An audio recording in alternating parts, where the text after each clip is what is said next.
This is the Hoff Time Report with Idaho Freedom Foundation President Wayne Hoffman, one of Idaho's most respected, influential public policy voices. Welcome back for another Hoff Time Report. Yes, public school students across the country are being exposed to social justice indoctrinating concepts, including critical race theory. Yes, teachers are being trained on how to view certain students as victims of systemic racism and sexism, and that those ideologies are baked into American institutions. And yes, that's also happening right here in Idaho.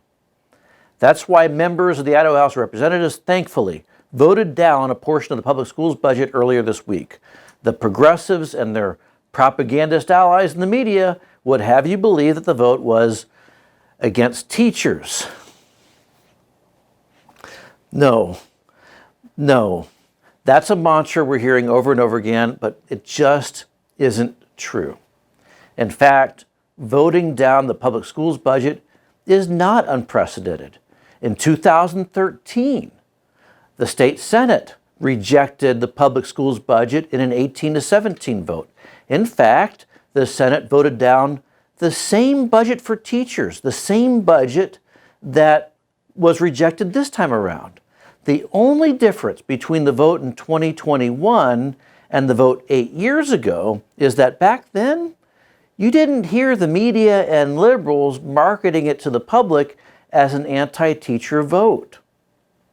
The leftists are spinning it that way today because they don't like the fact that the public and legislators are finally, and not a moment too soon, voicing their frustration with the left's unchecked radicalization of young people that has been unfolding for years in the government indoctrination camps we call public schools. And just you wait, that's going to be the next thing the media criticizes me for saying.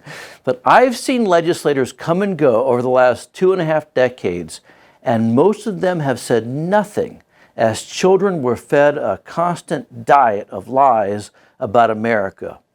Students have been conditioned to believe that the government solves all the world's problems.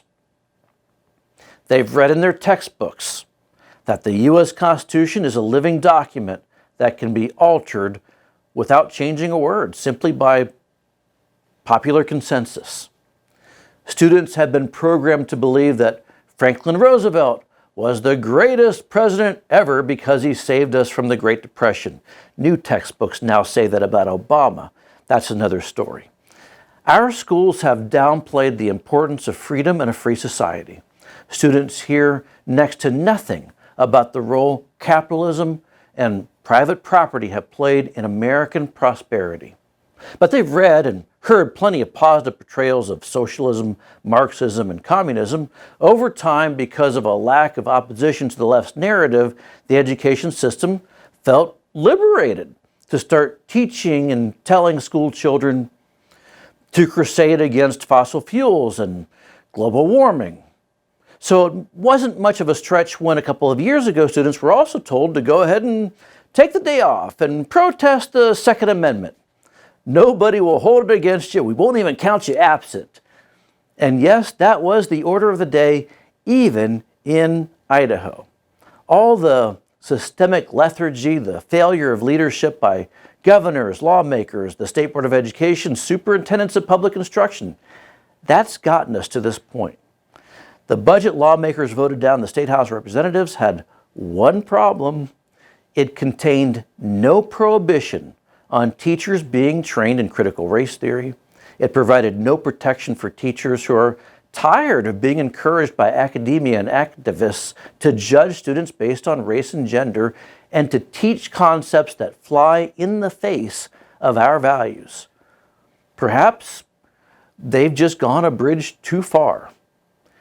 Teachers asked lawmakers for help, and lawmakers in Idaho said they would deliver, and God bless them for it.